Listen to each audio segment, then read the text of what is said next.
In front of me is Redmi Note 12 Pro Plus, and today I would like to show you how you can clean storage of this device. First of all, go into Devices Settings.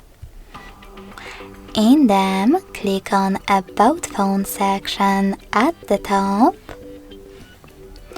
and tap on Storage.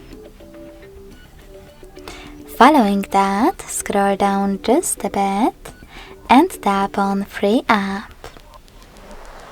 Then, after a couple of seconds, click on Clean Up at the bottom. So when I do that, as you can see, storage of my Xiaomi was successfully cleaned.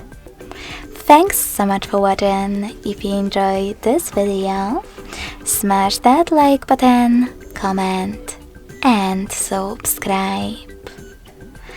Bye!